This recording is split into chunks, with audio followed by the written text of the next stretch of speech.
bonjour. Ben oui, j'étais pas aux répétitions, mais je bosse, quoi.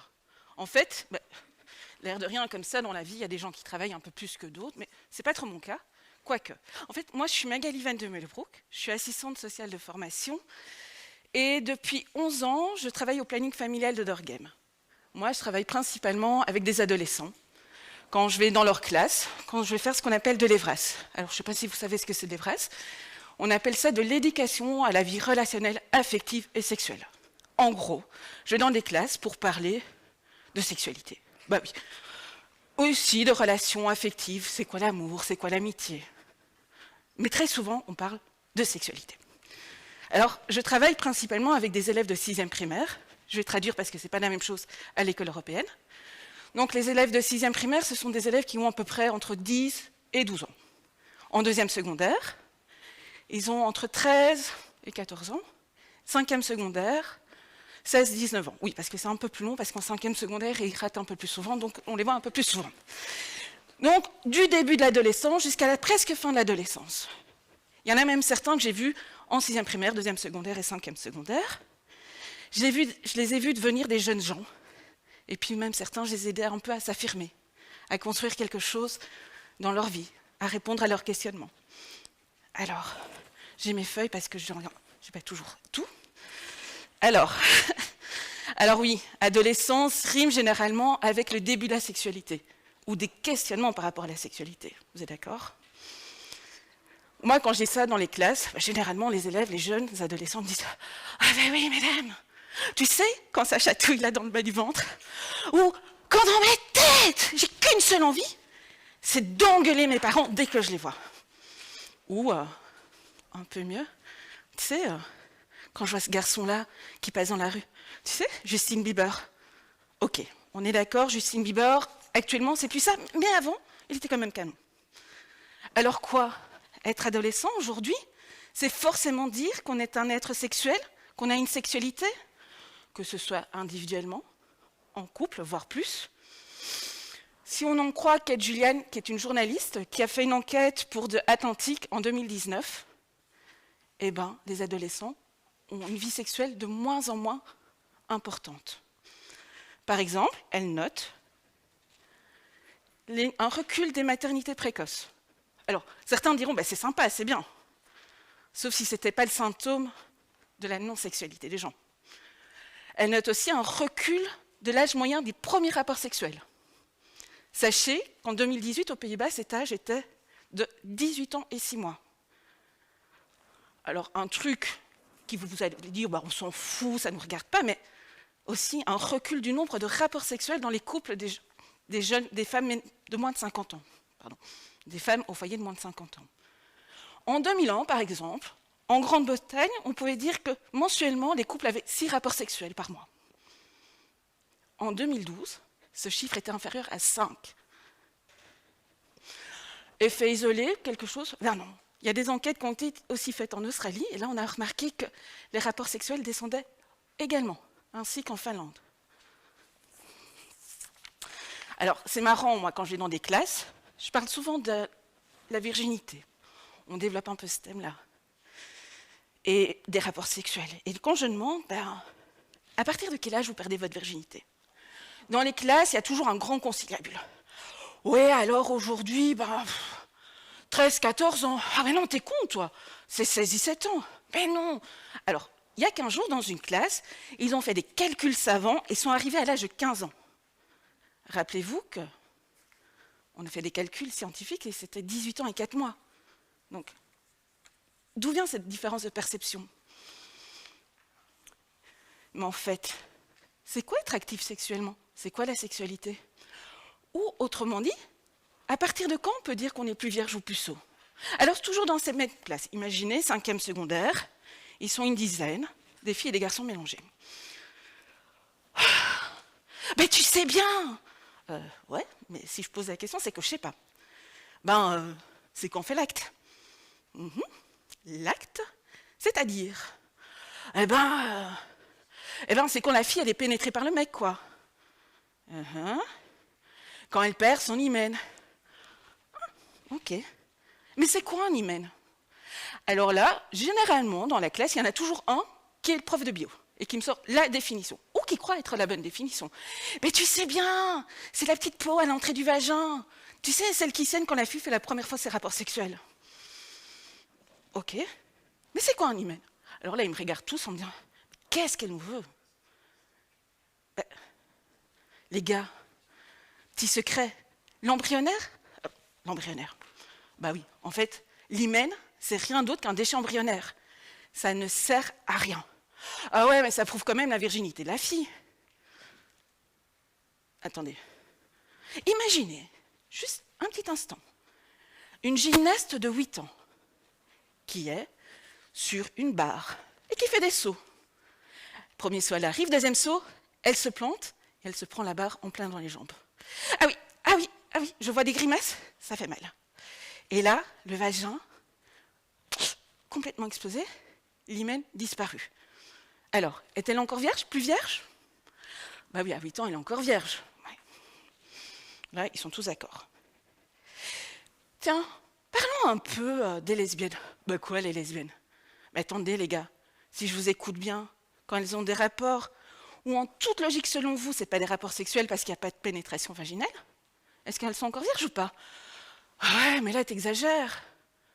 Attendez, parce que, en fait, un autre secret, c'est que la sexualité ne se résume pas uniquement à la pénétration vaginale.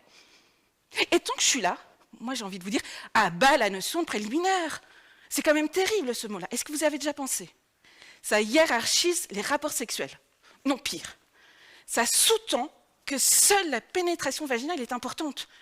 Alors que non, la sexualité n'est pas unique, elle est multiple. Alors moi, ça fait 10 ans que je travaille dans ce boulot, et j'ai déjà vu le paysage un peu se modifier. Par exemple, vous voyez le logo LGBT? De plus en plus de lettres qui s'affichent. Mais moi, j'ai surtout vu pendant ces 10 ans, des jeunes qui osaient venir affirmer, vivre quelque chose qui était hors norme. Pardon, disclaimer. Quand je parle de normes, je parle de la norme judéo-chrétienne. Vous savez, celle qui nous formait depuis des siècles. Enfin, il faut quand même le faire, avouez. Demander à des personnes vierges ou supposées comme telles, vous savez, les prêtres, ceux qui ont fait vœu d'abstinence et de chasteté, de nous parler, de penser la norme en sexualité. Je veux dire, la norme dans les couples hétérosexuels, où la sexualité est pensée en termes de procréation et absolument pas en termes de plaisir. Non mais, allô quoi? Alors oui, les adolescents, il faut quand même y aller pour vivre quand on a une sexualité qui est un peu hors norme dans notre société. Parce que tous les jours, on est confronté à ça. Que ce soit dans les médias mainstream ou dans les réseaux sociaux, on voit toujours l'image parfaite, le couple parfait, la sexualité épanouie, parfaite. Mais pourquoi est-ce qu'on s'inflige ça tout le temps? Pourquoi est-ce qu'on regarde toujours ça? Alors, j'ai déjà utilisé tout à l'heure, mais je vais la réutiliser. Une célèbre philosophe du XXIe siècle nous a dit « Non mais allô quoi, arrêtez! Arrêtons de fantasmer la vie des autres, vivons la nôtre !» Vous allez vous dire « Bon, elle est gentille celle-là, pas évident quoi, quand on est ado. » Comment on fait? Eh bien, sachez qu'il y a déjà des gens qui l'ont fait, qui ont essayé de bouleverser un peu les normes. Vous savez, les lettres LGBTQ++, lesbien, gay, bi, trans. On dit mais non, transgenre et plus transsexuel. A pour asexuel, P pour pansexuel, Q pour questioning et queer. De plus en plus de lettres. Alors bon, moi en bonne bruxelloise que je suis, je me suis dit mais c'est quoi ce beans? Les gens râlent d'être mis dans des cases et puis il y en a qui se créent des cases. Et puis j'ai eu le choix d'avoir une petite fille et d'observer les cadeaux qu'elle recevait quand elle était petite. J'imagine que vous avez tous joué avec ça.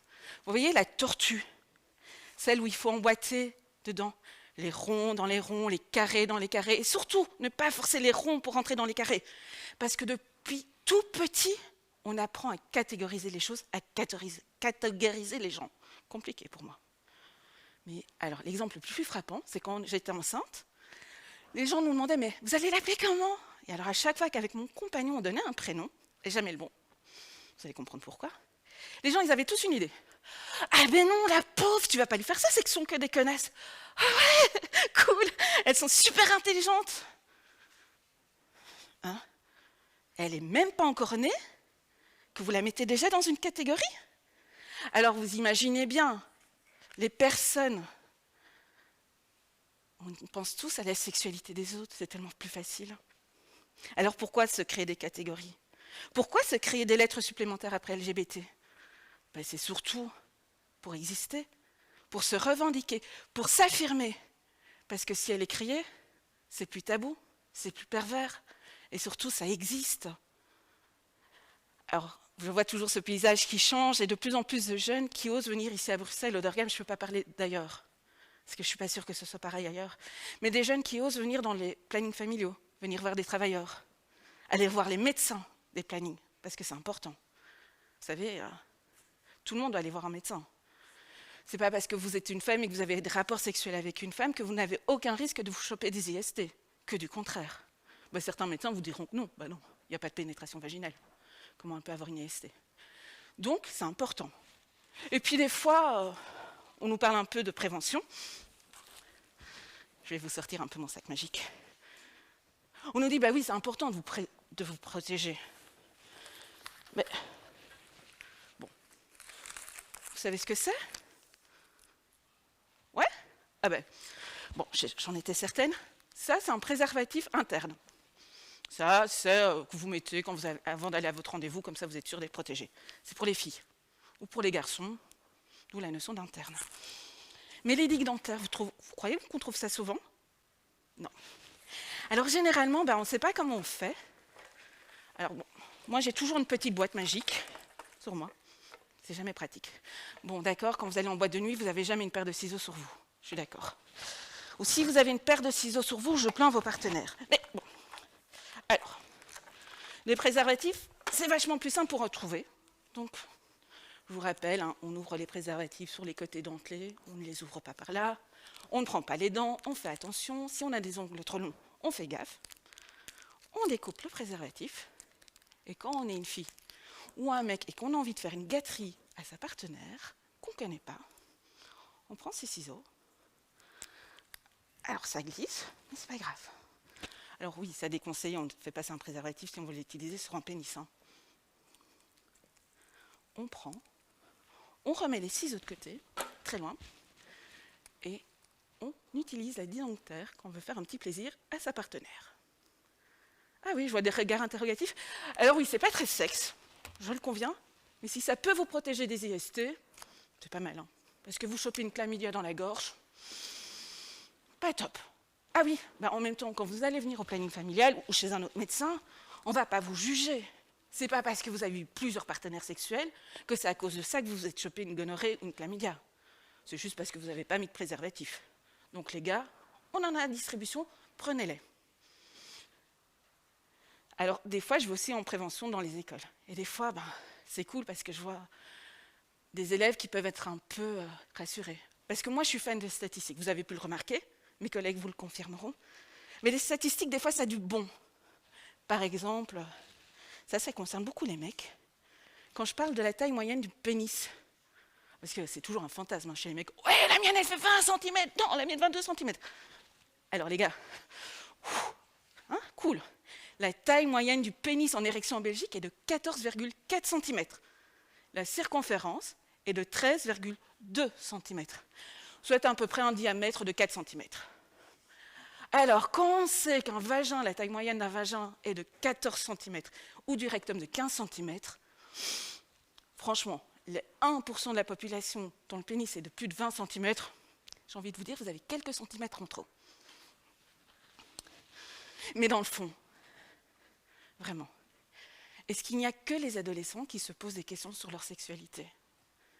Parce qu'à chaque étape de notre vie, on s'en pose. Quand on change de partenaire, quand on vieillit, quand on a des enfants, ou qu'on essaye d'avoir des enfants. Là, on revient aux préceptes de l'Église qui disent que c'est un devoir de procréation. Il y en a qui arrivent même à prendre rendez-vous pour procréer. Et toute notion de plaisir, balayée. quand les enfants partent de la maison, quand on vieillit, quand on a des accidents de la vie, quand on a une prothèse de la hanche. Ah oui, parce qu'il y a des fascicules qui sont faits pour les personnes qui ont des prothèses de la hanche pour avoir des rapports sexuels sans avoir mal. Quand on rentre en maison de repos. Messieurs, en maison de repos, vous allez cartonner. Hein. Un homme pour 10 femmes. Donc il faut savoir qu'il y a quelques années, de l'Everest a été fait en maison de repos parce que c'était là où il y avait le plus de MST. C'est pas grave, c'est un autre sujet. Mais donc on voit bien, à chaque étape de la vie, à chaque moment, la sexualité est pensée. Elle est construite, seule ou avec son ou ses partenaires. À chaque moment, on peut, grâce à la sexualité, se revivre un new beginning. Et moi, je vous remercie.